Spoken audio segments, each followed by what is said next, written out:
Let your engine breathe. Let your roads be unclogged. Navora. She's been staying here to recover.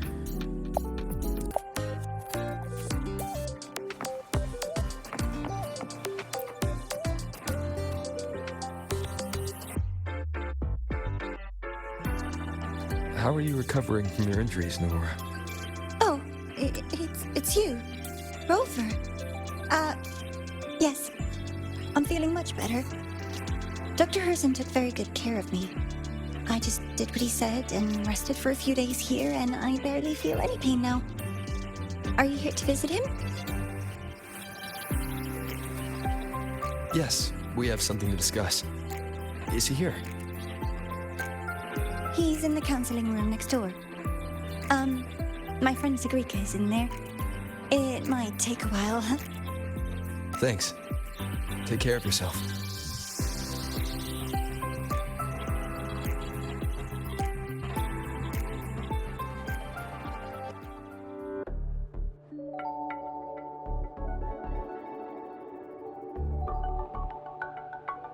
How to put this?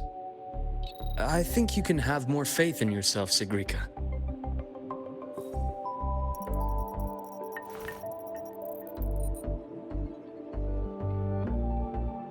Faith in myself. You see, people can be more perceptive than you might realize, including those you care about. So try not to take everything to heart. Go a little easier on yourself.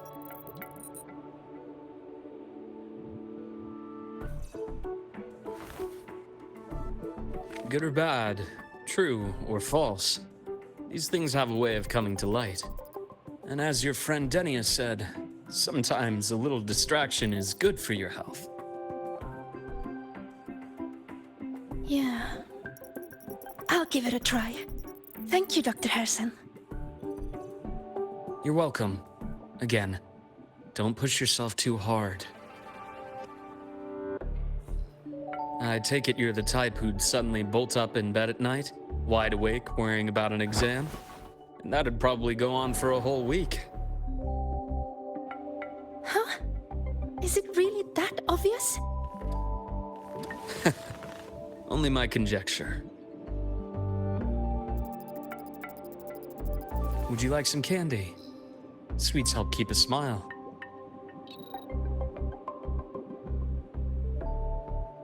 Sure. And is it okay for me to come back some other time, Dr. Herson?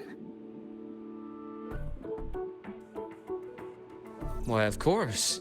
Feel free to visit my office anytime, Sigrika.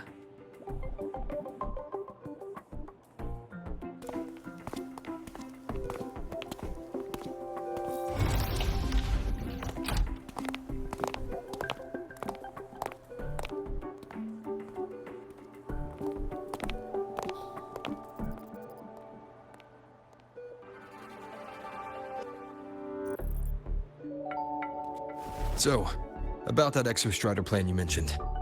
Let's get into it. All in good time. Let's start with something lighter first. Something lighter? Any topic at all. But let's slow the tempo a little. You're too eager. Your emotions are clouding your judgment. You must feel it too.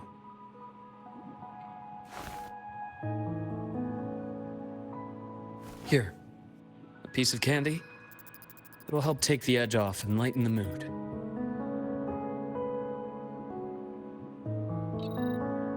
No. Thanks. I understand your anxiety over Imith's situation. You've always held her dear, but it's taken more out of you than you realize.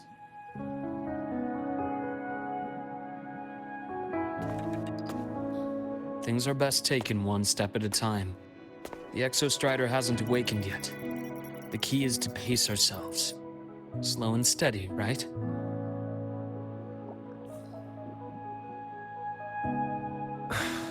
Okay. You're right. Let's table the Exostrider for now. Let's talk about you, Luke. I trust Imeth. What we experienced together proved she was telling me the truth. And there's a connection there I can't ignore. But you and me, we might be strangers in passing who became confidants, as you put it. But it feels like every conversation we've had just skims the surface.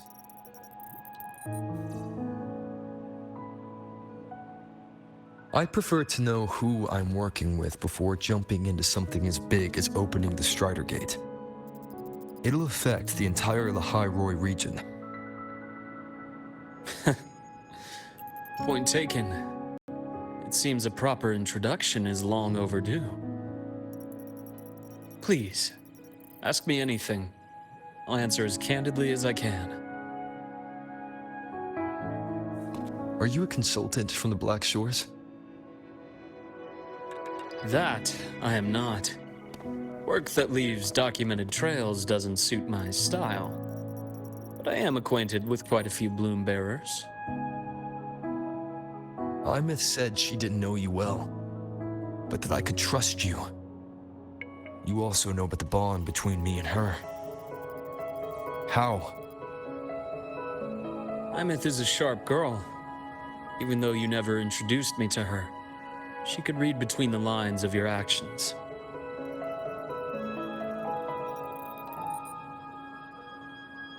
She's a lot like you. Smart, driven, good at bearing burdens. Though she's proven to be even more stubborn than you are. After you left Lahairoi, she came to see me a few times in the name of counseling. To learn about you. You didn't tell her anything. I didn't. You had other tasks for me here in Lahairoi. You didn't let us properly get to know each other because you wanted to shield her from my line of work. She later stopped these visits after realizing that.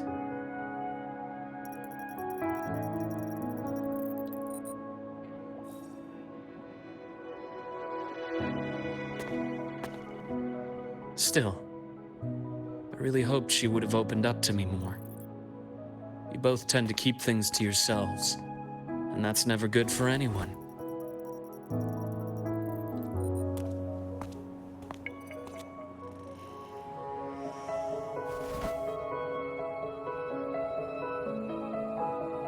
One last question.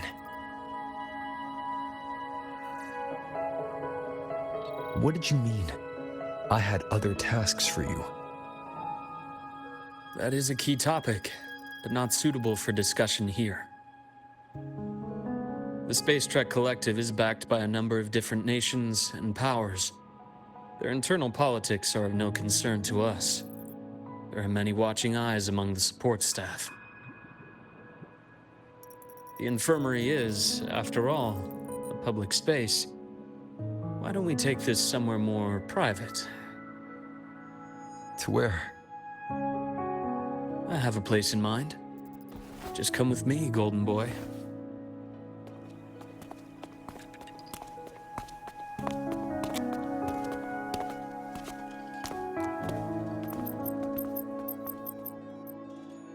More personal business to attend to again, Dr. Herson? Shh. Just a quick break, Nana. Mind holding down the fort? The next shift will be here soon. Take care, Doctor. Do try to return in one piece. Don't worry. I have him with me today.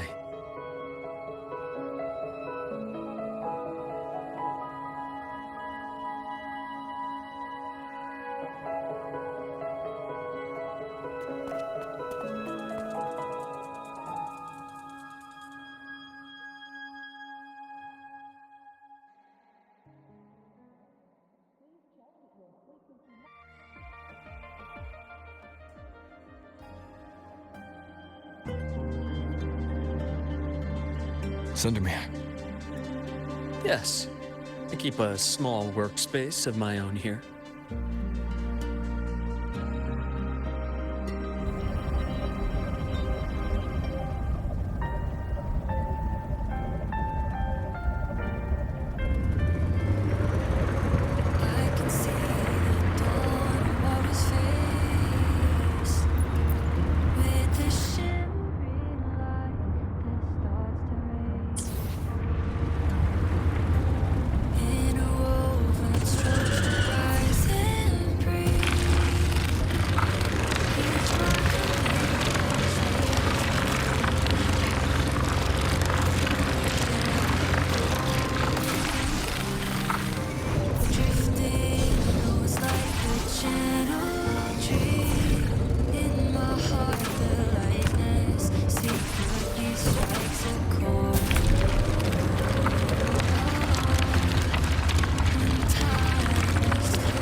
Leave them to me. Let's not waste any more time. Rise anew!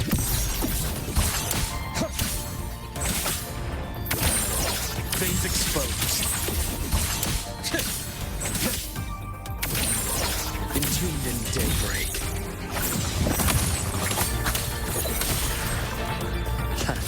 As expected. Game over. I am present.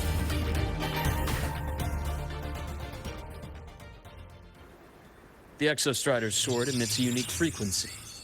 It shields my workspace from most long-range detection methods. You picked a good spot.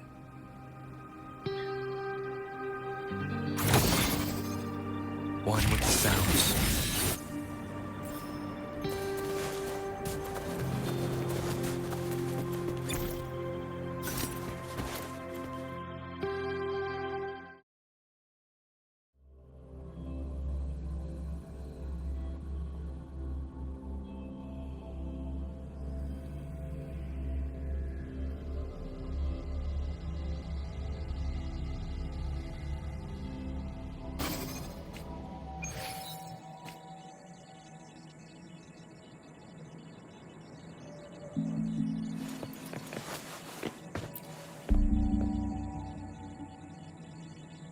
Quite a stash.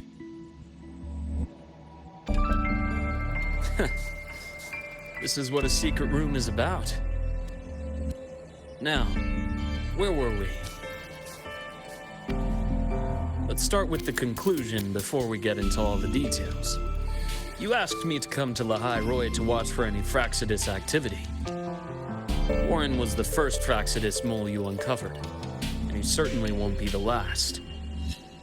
Think of the Space Trek Collective as a web of competing powers. It's as much a haven for independence as a playground for agendas. An isolated polar region, rich with exoswarm and the potential for technological breakthrough. Lahai Roy is a gold mine, even for the Fraxidus. You're saying the fall of Helios wasn't their real goal? It was one of several. After your journey in Huanglong and Renacida, I'm sure you've come to realize their true aim. The Thenodian. Aleph 1. Correct. Given the Thenodian's unique nature, it's sure to catch their attention. Moreover, Aleph 1 is closely linked to the Strider Gate, which may be our ticket to outer space. Spying on the Fraxidus is risky. Why would I have chosen you for this task? Well, that is a bit of a long story.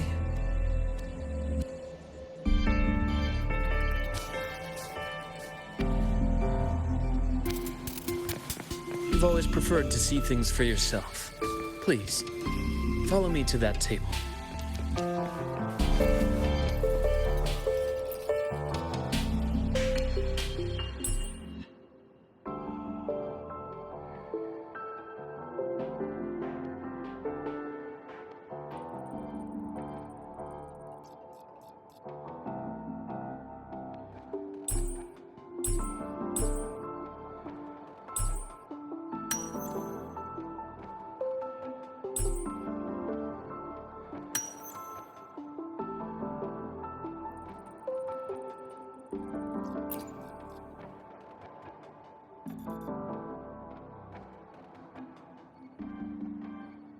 The golden serum, developed by the Naviale group. But I prefer its other name, Ichor. My father started it as a medication for rare diseases. But as research progressed, it came to represent something far more ambitious. The drug of evolution. Evolution. Sounds like something the Fraxis would like.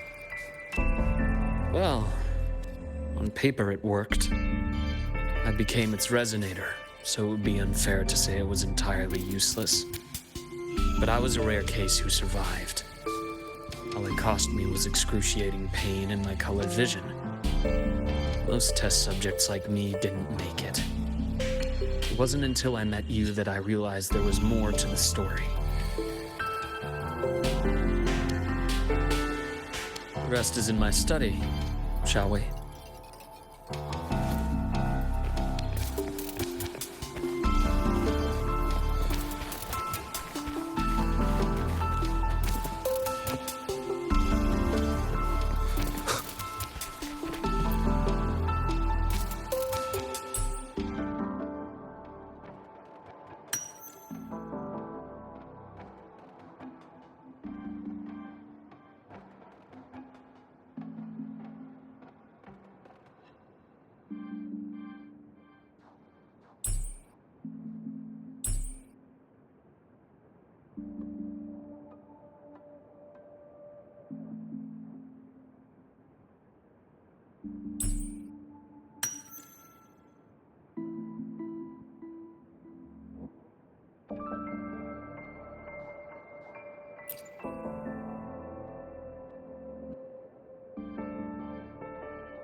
My brother Ryan drew this picture.